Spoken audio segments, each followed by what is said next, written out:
नमस्ते। तो आज हम इस वीडियो में नीला इंफ्रास्ट्रक्चर लिमिटेड इस कंपनी का जो ₹6 का पेनी शेयर है उसके बारे में फुल इंपॉर्टेंट डिटेल्स देखेंगे।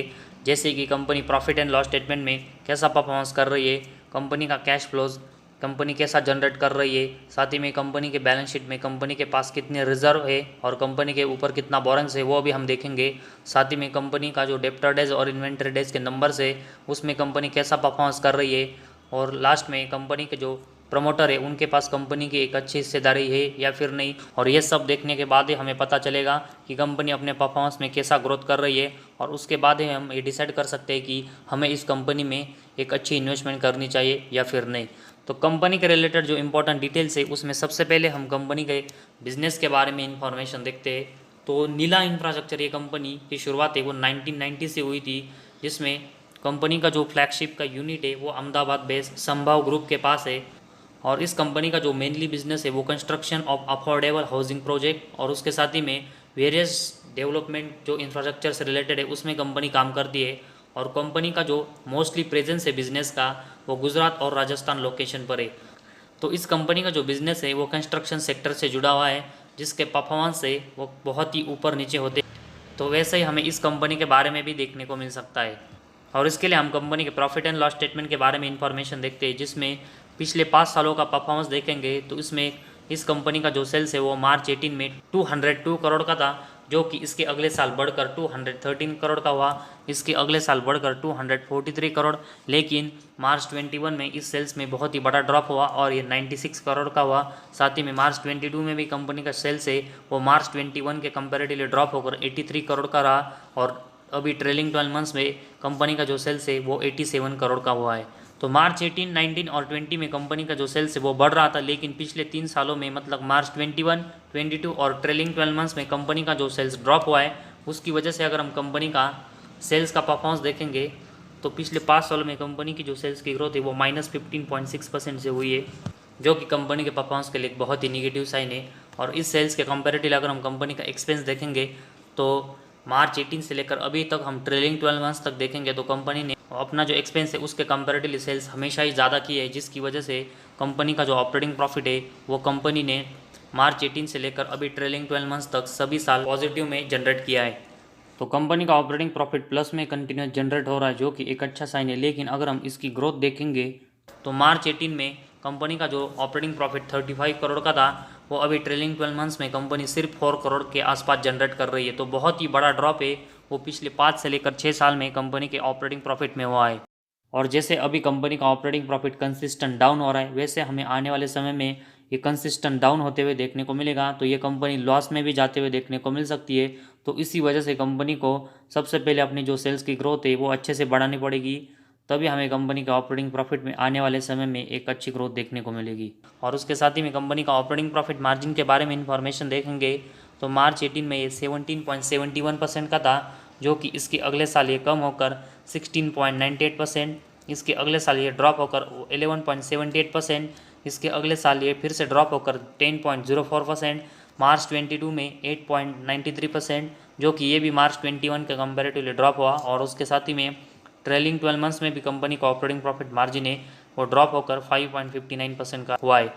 तो मार्च 18 में कंपनी का जो ऑपरेटिंग प्रॉफिट मार्जिन 17% का था वो कंसिस्टेंट ड्रॉप होकर अभी 5.59% तक ड्रॉप हुआ है। तो ऐसे में इन 5 से लेकर 6 साल में कंपनी के ऑपरेटिंग प्रॉफिट मार्जिन का जो परफॉर्मेंस है वो भी कंटिन्यूस डाउन हुआ है, जो कि यह भी कंपनी के परफॉर्मेंस के लिए एक निगेटिव साइन है।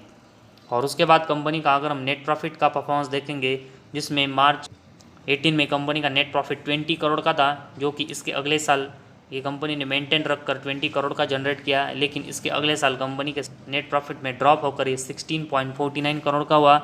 इसके अगले साल ये फिर से ड्रॉप होकर अगर हम देखेंगे तो कंपनी लॉस में गई और ये लॉस -65 लाख का रहा। इसके अगले साल मार्च 22 में कंपनी का नेट प्रॉफिट -1.98 करोड़ और ट्रेलिंग 12 मंथ्स में -1.24 करोड़ का कंपनी का नेट प्रॉफिट हुआ है। तो इस कंपनी का नेट प्रॉफिट मार्च 18 और 19 में एक बहुत ही अच्छा था, लेकिन पिछले 3 साल में company consistent loss making performance कर रही है। और मार्च 19 के बाद इस कंपनी का जो नेट प्रॉफिट है वो कंसिस्टेंट ड्रॉप हुआ है और अभी कंपनी तो पिछले 3 सालों में लॉस में गई है। और किसी भी लॉस मेकिंग कंपनी में हम ज़्यादा इन्वेस्टमेंट के बारे में नहीं सोच सकते।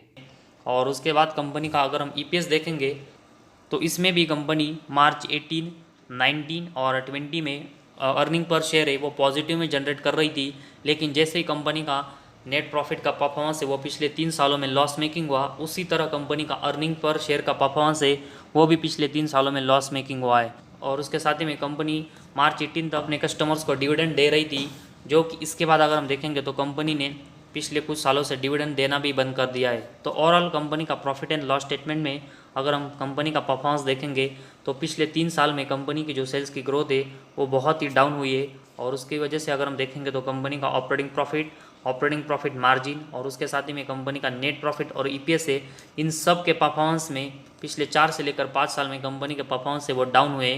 तो इसी वजह से इस कंपनी को अपनी जो सेल्स की ग्रोथ कम हुई है वो सबसे पहले बढ़ानी पड़ेगी, तभी company profit and loss statement में जो कंपनी के परफॉर्मेंस डाउन हुए उसको रिकवर कर पाएगी और आने वाले समय में एक अच्छा रिटर्न देगी। इसके बाद कंपनी की बैलेंस शीट के बारे में हम इंफॉर्मेशन देखते हैं। तो सबसे पहले हम कंपनी के जो रिजर्व है उसके बारे में इंफॉर्मेशन देखते हैं। तो सितंबर 22 में कंपनी के पास अभी 93.26 करोड़ के रिजर्व है, जो कि मार्च 18 में 63 करोड़ के थे, वो अभी सितंबर 22 में 93 करोड़ के हुए। लेकिन मार्च 20 के बाद अगर हम देखेंगे तो कंपनी के जो रिजर्व की ग्रोथ है वो थोड़ी सी हमें डाउन होते हुए देखने को मिली। और इस रिजर्व के कंपेरेटिवली अगर हम कंपनी के ऊपर बोरिंग्स देखेंगे तो सितंबर 22 में अभी 95 करोड़ का बोरिंग्स है। तो कंपनी अपने ऊपर का बोरिंग्स ज़रूर कम कर रही है, लेकिन अगर हम कंपनी के रिजर्व और बोरिंग्स का कंपैरिजन करके देखेंगे तो कंपनी का जो बोरिंग्स है वो अभी भी कंपनी के रिजर्व के कंपेरेटिवली ज़्यादा है, जिसकी वजह से कंपनी की बैलेंस शीट के ऊपर प्रेशर आता है और इस कंपनी की बैलेंस शीट है वो वीक हो रही है। तो आने वाले समय में कंपनी को जो रिजर्व की ग्रोथ है वो डाउन हुई है वो बढ़ानी पड़ेगी और उसके कंपेरेटिव कंपनी का बोरिंग्स कम करना पड़ेगा, तभी कंपनी अच्छा परफॉर्मेंस है वो आने वाले समय में कर पाएगी। इसके बाद कंपनी का कैश फ्लोज का परफॉर्मेंस हम देखते हैं। तो सबसे पहले हम मार्च 18 में देखेंगे तो कंपनी का नेट कैश फ्लो -1.42, 19 में -0.54, 20 में -0.12, मार्च 21 में +12.48 और मार्च 22 में -12.83।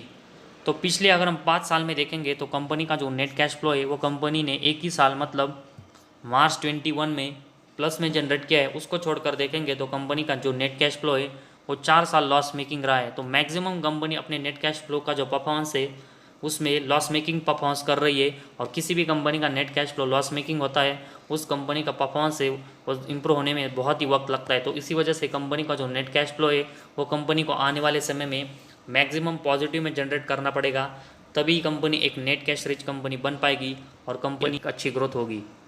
इसके बाद कंपनी के जो रेशोज़ है जैसे कि डेप्टर डेज, इन्वेंटरी डेज, उसके बारे में इंफॉर्मेशन देखते हैं। तो इस कंपनी के जो डेप्टर डेज है वो मार्च 18 में 62 थे, लेकिन इसके बाद अगर हम देखेंगे तो कंपनी का जो डेप्टर डेज है वो कंपनी ने सिर्फ मार्च 19 में एक ही साल कम किया है। उसके बाद कंपनी के जो डेप्टर डेज है वो कंसिस्टेंट बढ़े और 200 के ऊपर कंपनी के जो डेप्टर डेज के नंबर्स गए वो इस कंपनी के परफॉर्मेंस के लिए बहुत ही निगेटिव साइन है, क्योंकि कंपनी का डेप्टर डेज का नंबर्स अगर कंसिस्टेंट बढ़ते तो उस कंपनी का जो परफॉर्मेंस है वो डाउन होता है, जो कि अभी इस कंपनी के बारे में देखने को मिला है। इसके बाद कंपनी के इन्वेंटरीज के नंबर देखेंगे तो ये मार्च 20 में 561 थे, जो कि इसको छोड़कर देखेंगे तो कंपनी ने मैक्सिमम अपने इन्वेंटरी डेज के नंबर से वो यहाँ पर दिखाया नहीं है। तो इसी वजह से मार्च 20 को एक ध्यान में रखकर देखेंगे तो कंपनी के जो इन्वेंटरीज के नंबर से वो अभी भी बहुत ही ज़्यादा है, और उसके साथ ही में कंपनी को अपने जो इन्वेंटरीज के नंबर से वो आने वाले समय में दिखाने पड़ेंगे, तभी कंपनी अपने इन्वेंटरीज में कैसा परफॉर्मेंस कर रही है वो हमें पता चलेगा। इसके बाद कंपनी का शेयर होल्डिंग पैटर्न के बारे में इंफॉर्मेशन देखते हैं, जिसमें प्रमोटर के पास 61.90% के शेयर है, जो कि एक मेजॉरिटी स्टेक कंपनी के प्रमोटर के पास है, जो कि एक पॉजिटिव साइन है। इसके बाद कंपनी में एफआईज की इन्वेस्टमेंट 3.74% है, जो कि सितंबर 21 में 5.67% थी। तो एक साल में कंपनी में एफआईज की जो इन्वेस्टमेंट है वो भी थोड़ी सी कम हुई है। इसके बाद डीआईज की जो इन्वेस्टमेंट है वो इस कंपनी में पिछले 2 साल से अगर हम देखेंगे तो ज़ीरो है। साथ ही में कंपनी में पब्लिक की जो इन्वेस्टमेंट है वो 34.35% है।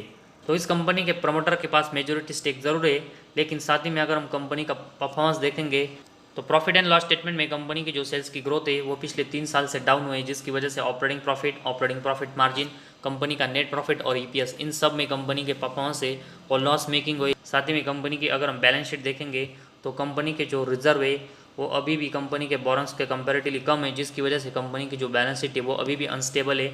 ज़रूर कंपनी अपने ऊपर का बोरंस है वो कंसिस्टेंट कम कर रही है, लेकिन अभी भी कंपनी का जो रिजर्व है उसके कंपैरेटिवली कंपनी के ऊपर ज़्यादा बोरंस है, जो कि कंपनी के बैलेंस शीट को अनस्टेबल बना रहे हैं। साथ ही में कंपनी के cash flows maximum loss making performance कर रही है। कंपनी के डेप्टर डेज बहुत ही हाई है, जो कि एक बहुत ही निगेटिव साइन है। और उसके साथ ही में एफ की इन्वेस्टमेंट है वो इस कंपनी में पिछले 1 साल से कम हुई है, और इसके साथ ही में डी की जो इन्वेस्टमेंट है वो इस कंपनी में जीरो है। तो ये सब इस कंपनी के रिलेटेड मैक्सिमम निगेटिव पॉइंट है, और इसी वजह से जब तक कंपनी आने वाले समय में पिछले 3 साल का जो लॉस है वो रिकवर नहीं करती, तब तक हम इस कंपनी में इन्वेस्टमेंट के बारे में नहीं सोच सकते, और इसी वजह से हमें इस कंपनी में अभी ज़्यादा इन्वेस्टमेंट करने से अवॉइड करना चाहिए।